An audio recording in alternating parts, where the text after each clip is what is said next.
की जय हो, बोलो मेरी माता की जय हो, बोलो गौसा मैया की जय हो।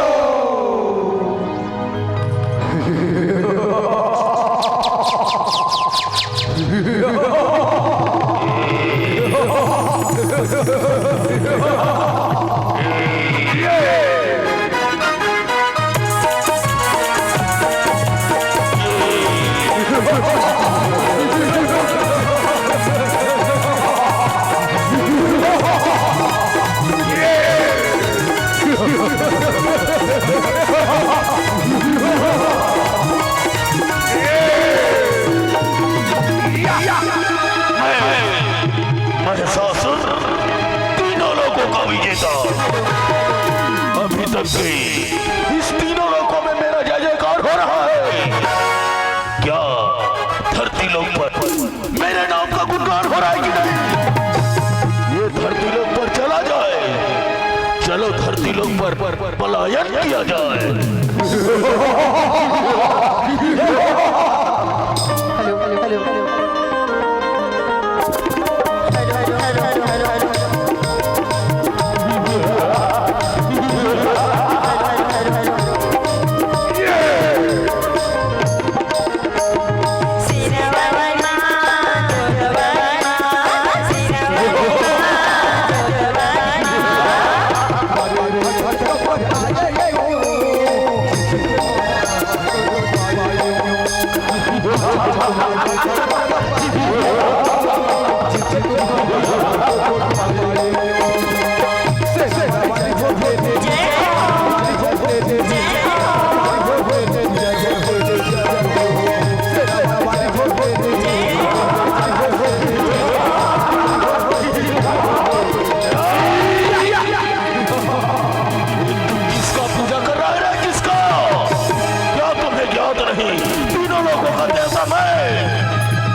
मारा जाएगा वो प्राणी। मैं तो अपनी माँ से का पूजा कर रहा हूँ। मेरे ऊपर इतना अत्याचार करता ना, मेरे ऊपर इतना अत्याचार। इस मिट्टी का पूजा कर रहा है, मिट्टी का। क्या तुम्हें याद नहीं, नर की नरदाना हो, यहाँ तक नारायण भी मुझसे डरते हैं रे। और तू इस मिट्टी का पूजा कर रहा है और मूर्ख माना मिट्टी का।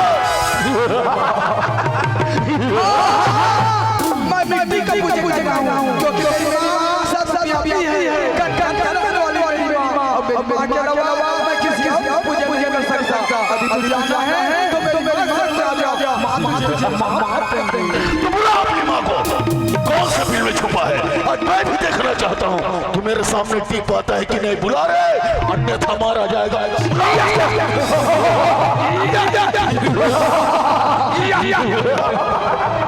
बुला बुला दुर्गा, हे माँ काली, हे चंडी, आजा आजा आजा, तेरे भाग्यों पर मुझ की घड़ी घड़ी पड़ी है माँ। आजा आजा, हे सिरारे आजा आजा आजा आजा आजा आजा।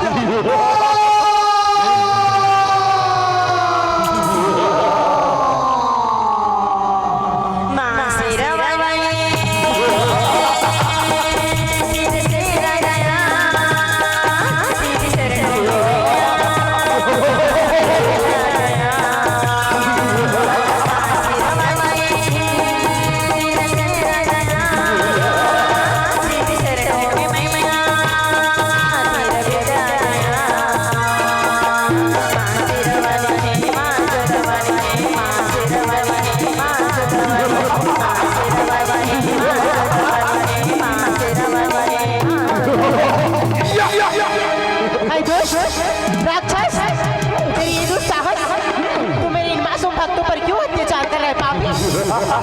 खुद को इतना ही शक्तिशाली समझता है तो आ जाओ, मुझसे युद्ध कर। अरे बुलाया तो बुलाया किसको? एक सुंदर कन्या को रे। महिषासुर, मैं कोई साधारण स्त्री नहीं, अभी तू इस जगत की माता हूँ, माता हूँ।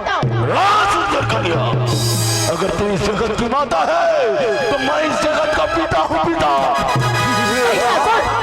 एक स्त्री अपने ऊपर होते हुए सारी अत्याचार की सहन कर सकती है, किंतु जब कोई संकट अपने बच्चों पर आती है तो एक माँ सीना नहीं उठाती। महिषासुर, तू भी मेरे पुत्र के समान है। यदि तुझे अपने प्राण प्यारे हैं तो आओ मेरी शरण में आ जाओ, मैं तुझे क्षमा कर दूंगी। अरे वाह सुंदरकांडा, मैं तुझे एक मौका देता हूँ। अब मैं ससुर का पटरानी बन जा, तीनों लोगों पर राज करेगी राज। महिषासुर, तेरी उदंडता, तेरी अहंकार, तेरे मृत्यु के कारण मरेंगे दानव। आभास होता है तुझे अपने प्राणों की बिल्कुल भी चिंता नहीं है। तो आ जाओ, मृत्यु को प्राप्त करने के लिए तैयार हो जा दोस्त। ये बात है, बोले समान में ससुर का तो लो मांगे मैं हरी रहूं मैं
खातिर रे